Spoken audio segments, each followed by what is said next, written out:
कैसे हैं आप सभी? आई होप अच्छे होंगे, राइट। चलिए मैं होगी तो प्रजापति चैनल पे आप सभी को स्वागत करती हूँ और आज मैं आपके लिए लेकर एक्सरसाइज 5.3 का क्वेश्चन नंबर 4। तो प्लीज ध्यान समझिएगा, साथ ही लाइक शेयर करना मत भूलिएगा। ओके बच्चों, आइए स्टार्ट करते हैं। देखिए क्या कहना है इस क्वेश्चन में। 636 योग प्राप्त करने के लिए एपी 9, 17, 25 डेडेजेस के कितने पद लेने होंगे। कहने का मतलब ये है टोटल हमें एसएन पदों का योगफल तो 636 दे रखा है, राइट। अब समांतर श्रेणी में हमें कितने पद दे रखे हैं, प्रथम द्वितीय तृतीय, मतलब कि 3 पद दे रखे हैं और ऐसे कितने और पद हैं जिनका टोटल योग कितना आ रहा है 636। तो उन पदों की संख्या मतलब कि एन फाइंड करना है हमें। आया आपको क्वेश्चन समझ में? चलिए, और एन फाइंड करने के लिए हमारे पास जो जो इन्फॉर्मेशन है वो हम लिख लेते हैं। तो दिया है, क्या दिया है बच्चों, एपी हमें दिया गया है 9, 17, 25 और फिर डेडेडेश, ये 3 पद दिए गए हैं, प्रथम पद, द्वितीय और तृतीय। अब प्रथम पद हमारा क्या होता है, हमेशा फर्स्ट डिजिट हमें यहाँ पे 9 दे रखी है, पहली संख्या, तो हम प्रथम पद लिख लेंगे। जो जो हमें पता है वो लिख लेते हैं और जो फाइंड करना है वो भी। अब साथ ही साथ सार्वांतर भी हम पता कर लेंगे। सार्वांतर होता है A2 माइनस का A1, मतलब कि दूसरी संख्या में से पहली संख्या को घटाना। तो A2 यहाँ पर 17 दे रखा है, जिसमें से मैं 9 को माइनस कर देती हूँ। That's your answer 8। ओके, ये हमारा डी आ चुका है। अब हमें पदों का योगफल दिया है, मतलब कि एसएन दिया है 636, वो भी हम रिटर्न कर लेते हैं। SN equal to 636।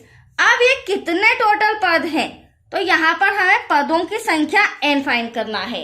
तो आया आपको समझ में? और पदों की संख्या फाइंड करने के लिए मैं एसएन का ही फॉर्मूला लगा रही हूँ। तो आइए देखिए, उसमें हमें जो जो इन्फॉर्मेशन पता है वो सारी हम लिख लेंगे। तो एसएन हमारा कितना दिया गया है, पदों का योगफल 636। तो SN equals to N upon में 2 ब्रैकेट में 2a plus n minus 1 bracket close, D बड़ा ब्रैकेट क्लोज। अब एसएन हमारा कितना है बच्चों, 636 इक्वल्स टू n अपॉन में 2, क्योंकि n तो हमें फाइंड करना है। 2 ऐसा का ऐसा। अब a आपके सामने कितना नजर आ रहा है, प्रथम पर 9, तो यहाँ पर ब्रैकेट में 9 आ जाएगा क्योंकि मल्टीप्लाई है। n माइनस 1 ऐसा का ऐसा, d के प्लेस पर आ जाएगा 8 ब्रैकेट क्लोज।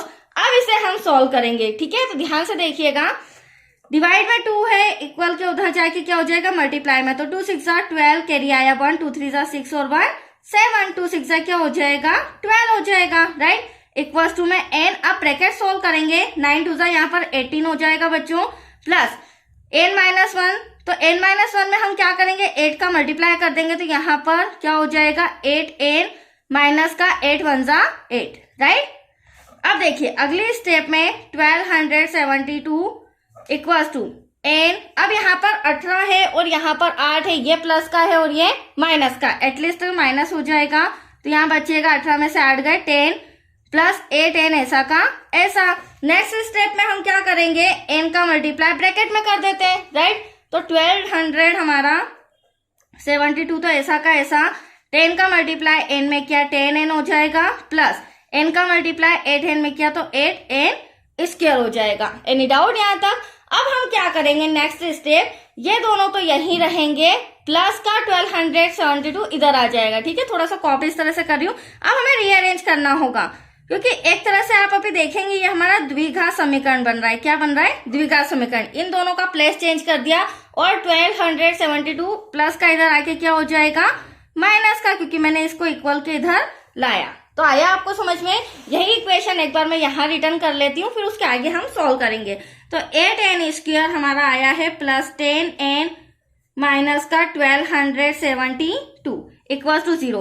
अब ये द्विघात समीकरण आ गया है, पर ये थोड़ा बड़ा लग रहा है, इसे 2 से डिवाइड करके हम और शॉर्ट कर सकते हैं। तो यहाँ पर लिखेंगे इंस्ट्रक्शन में 2 से भाग देने पर।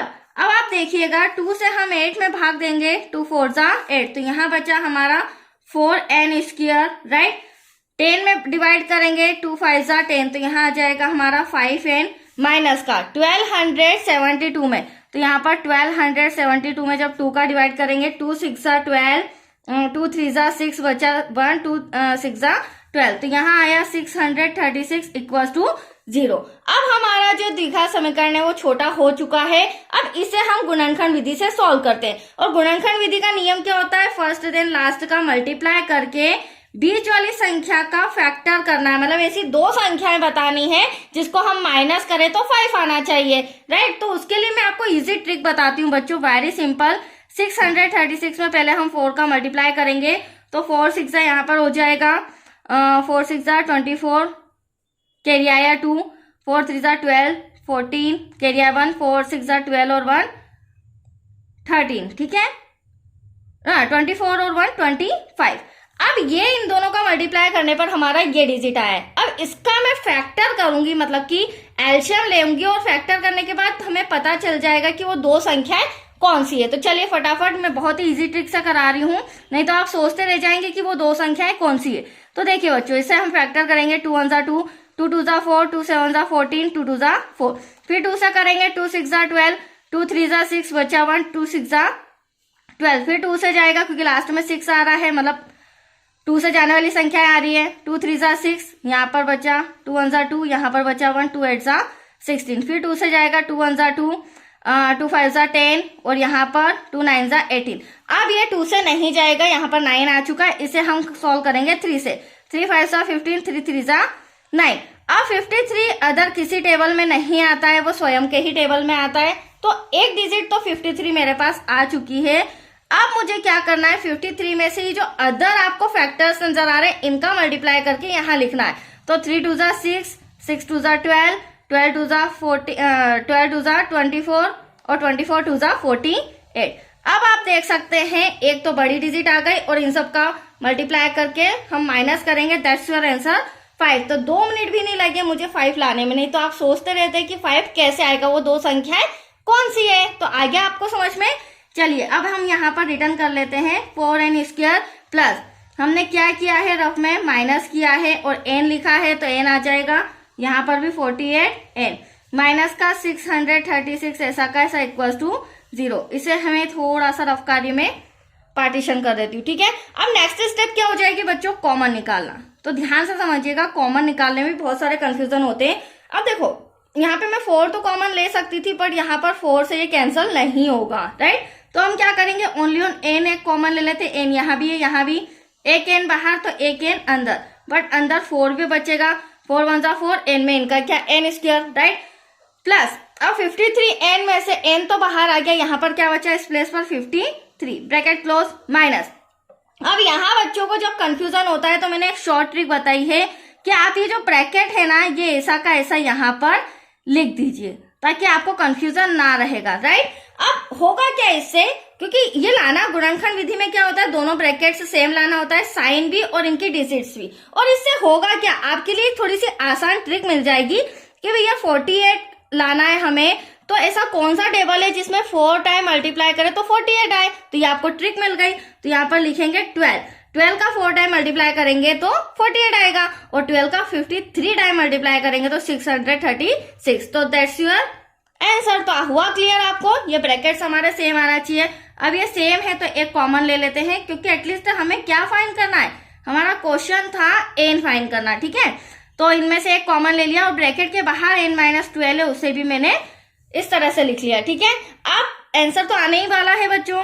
4n प्लस का 53 उधर जाके माइनस का 53 हो जाएगा, राइट। माइनस का 12 उधर जाके प्लस का 12 हो जाएगा।